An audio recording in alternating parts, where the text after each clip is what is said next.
بہتر ہے کہ تم کل آنا۔ میں نے ایک پرچہ بھی لکھ کر زلیخا کو دیا تاکہ وہ وسیع کو دے دے۔ پرچے میں لکھا تھا: وسیع، کل میں نے اماں کو گہری نیند سلانے کے لیے جو گولیاں دی تھیں وہ شاید کچھ زیادہ ہو گئی تھی۔ وہ ابھی تک بے ہوش پڑی ہیں، تم آ کر ایک بار دیکھ لو۔ گھر میں اکیلی تھی۔ وہ فوراً آ گیا۔ ہم اماں کے کمرے میں گئے۔ اس نے ہلا کر دیکھا، ناک پر ہاتھ رکھا، نفس ٹٹولی اور بولا: کچھ نہیں، گولیوں کے نشے کا اثر ہے۔ تھوڑا سا اور دیکھ لیتے ہیں، ہو سکتا ہے چند گھنٹے میں ہوش آ جائے۔ پھر وہ مجھے ڈانٹتے ہوئے بولا: بے وقوف ہو تم۔ فضا، تم نے انہیں اتنی زیادہ گولیاں کیوں دے دی؟ اچھا، میں بعد میں دوبارہ آؤں گا، فکر نہ کرو، ابھی صرف بے ہوش ہیں۔ وہ چلا گیا، مگر مجھے چین نہیں آ رہا تھا۔ دل میں عجیب بے چینی تھی۔ اچانک خیال آیا کہ اماں کی پالتو بلی نظر نہیں آ رہی۔ میں نے اپنے لیے چائے بنائی، ناشتہ کیا اور پھر بلی کو دیکھنے نکل پڑی تاکہ اس کو کھانا ڈال دوں۔ اماں جاگ گئی تو خفا ہوں گی کہ بلی کو کھانا کیوں نہ دیا۔ ہمارے گھر کے ساتھ ایک حصہ مرغیوں اور بکریوں کے لیے مخصوص تھا۔ یہ ایک بھی صحن تھا جس کا فرش کچا تھا اور ہم اسے کچا ہی کہتے تھے۔ بلی کی تلاش میں کچے کی طرف گئی، وہاں کاڑ کباڑ رکھا تھا اور چوہوں کی موجودگی کے باعث بلی اکثر وہیں رہتی تھی۔ میں نے اسے پکارا مگر وہ نظر نہ آئی۔ جہاں ہوتی بلانے پر فوراً آ جاتی تھی۔ میں نے جھک کر کاٹ کباڑ میں دیکھا تو وہ وہاں مجھے مردہ حالت میں ملی۔ میں نے لکڑی سے ہلایا مگر وہ ساکت پڑی تھی، وہ مر چکی تھی۔ اب مجھے یقین ہو گیا کہ جو گولیاں وسیع نے لا کر دی تھیں وہ بہت طاقتور تھیں۔ شاید وہ اصلی نیند کی گولیاں نہیں بلکہ نشہ آور یا زہریلی گولیاں تھیں، کیونکہ ان کا دودھ پینے کے بعد اماں اور ان کی بلی دونوں ہمیشہ کی نیند سو چکے تھے۔ شام کو وسیع آیا، اماں کو دیکھا اور مجھ سے کہا کہ ابھی تک بے ہوش ہیں، تھوڑی دیر میں ڈاکٹر کو لے کر آتا ہوں۔ اس دوران اگر کوئی آ جائے اور اماں کا پوچھے تو کہنا کہ طبیعت خراب ہے، سو رہی ہیں۔ لیکن رات کے 12 بج گئے اور وہ نہ آیا۔ میرا دل گھبرانے لگا۔ دوبارہ قدسیہ اماں کے پاس گئی، پکارا، ہلایا، جھنجھوڑا، مگر وہ ہوتی تو جواب دیتی۔ مجھے یقین ہو گیا کہ اماں مر چکی ہیں۔ میں رونے لگی مگر منہ پر دوپٹہ رکھ کر، دھیمی آواز میں تاکہ کسی کو خبر نہ ہو۔ رات کا 1 بج رہا تھا کہ دروازے پر کھٹکا ہوا۔ میرے کان دروازے پر لگے تھے۔ وسیع کے انتظار اور خوف سے برا حال تھا۔ دروازہ کھولا تو وسیع سامنے کھڑا تھا۔ اسے کہا کہ کمرے میں چلی جاؤ، کنڈی اندر سے لگا لو اور جب تک میں نہ کہوں باہر مت آنا۔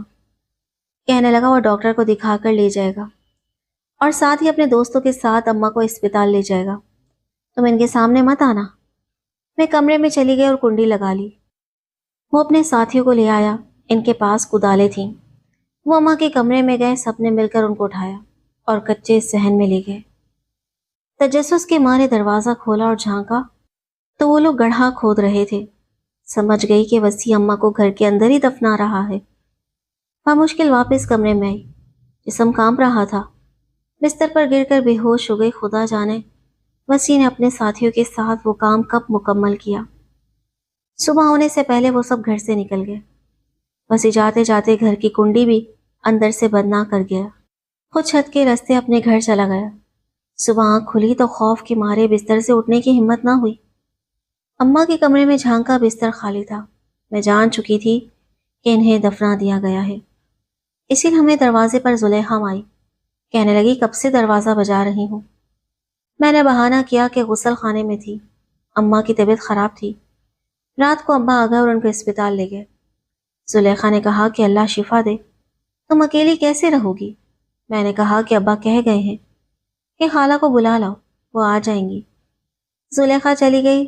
سہ پہر کو خالہ گئی، بولی بیٹی تم میرے ساتھ میرے گھر چلو، میں چچی کو بتا دیتی ہوں، گھر کو تالا لگا دیں گے۔ میں نے کہا کہ آپ یہاں رک جائیں، لیکن وہ بولی کہ خالوں کی طبیعت خراب ہے، وہاں سے نہیں ہٹ سکتی۔ میں نے بات مان لی۔ خالہ نے چچی کو اطلاع دے دی۔ گھر بند کر کے چابی ان کے پاس رکھ دی گئی۔ کچھ دن گھر بند رہا، میرا دل بھی بند ہوتا جا رہا تھا۔ وسیع اگلے دن ہی شہر سے غائب ہو گیا۔ ابا آئے، گھر بند پایا تو بھائی کے گھر گئے۔ چچی نے وہی بتایا جو خالہ نے کہا تھا، ابا خالہ کے گھر ہے۔ مجھ سے پوچھا تو میں نے جھوٹ بولا کہ ایک دن ماں سو کر اٹھی نہیں۔ انتظار کیا، پھر خالہ کو بلوایا اور اماں کے آپریشن کا جھوٹ اس لیے گڑھ لیا کہ لوگ کچھ غلط نہ سمجھیں۔ ابا فکر مند ہو گئے، قدسی اماں کے میکے گئے۔ انعام کو بلایا مگر کسی کو کچھ علم نہ تھا۔ اب سوائے پولیس رپورٹ کے کوئی چارہ نہ تھا۔ پولیس نے تفتیش کی، کچے صحن میں ایک جگہ مٹی نرم ملی، کھدائی کی تو چند انچ نیچے قدسیہ اماں کی لاش برآمد ہوئی۔ ابھی تفتیش جاری تھی کہ جہاں جا کر وسیع چھپا تھا، اس کے دوست نے آ کر میرے والد سے رابطہ کیا اور ان کو بتا دیا کہ تمہارا بھتیجا اپنی چچی کو تمہارے کچے صحن میں دفن کر آیا تھا، کیونکہ غلطی سے آپ کی بیٹی نے انہیں پتے کے درد کے دوران کوئی ایسی دوا دے دی تھی جو وہ برداشت نہ کر سکیں اور جان بحق ہو گئیں۔ تب آپ کی بیٹی ڈر گئی اور وسیع کو بلا کر ماجرا بتایا۔ وسیع نے اس خوف سے کہ قتل کا الزام فضا پر نہ آ جائے، قدسیہ اماں کی لاش کو اس صحن میں دفن کر دیا اور میرے پاس آ گیا۔ وہ بہت پریشان ہے، اس نے مجھے بھیجا ہے تاکہ آپ کو ساری بات سے آگاہ کر دوں۔ اب آپ جو مناسب سمجھے کریں۔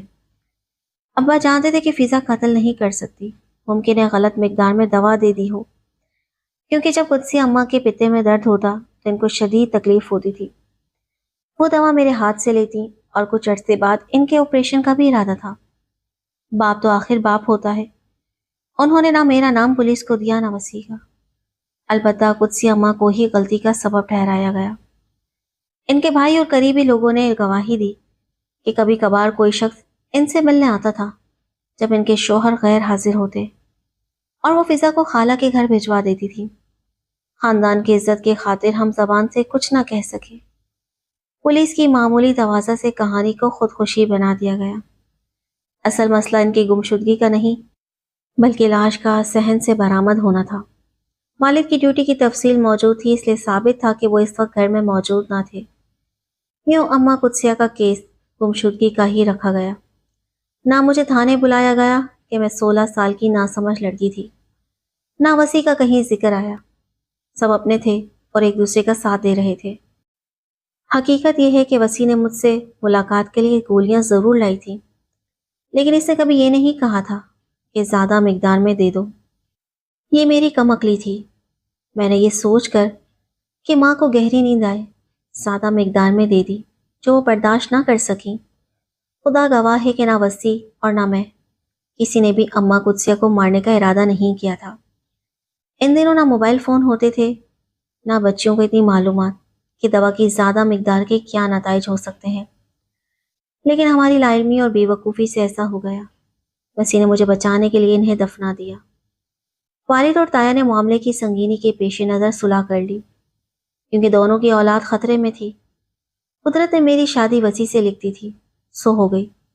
اس واقعے کو 70 سال گزر چکے ہیں۔ میں زندگی کی آخری سانسیں گن رہی ہوں، دل کا بوجھ اتارنے کے لیے اپنی کہانی چھوڑے جا رہی ہوں۔ پوتی کو وصیت کر دی ہے کہ میرے مرنے کے بعد یہ لفافہ کھولنا۔ آج دادا وفات پا چکے ہیں، دادی بھی اس دنیا سے چلی گئی ہیں، لیکن ان کی یہ کہانی کسی محبت کی کہانی نہیں بلکہ خوفناک لرزہ خیر یادگار کہانی ہے، جس کو ان کے بعد جس نے بھی پڑھا حیران رہ گیا۔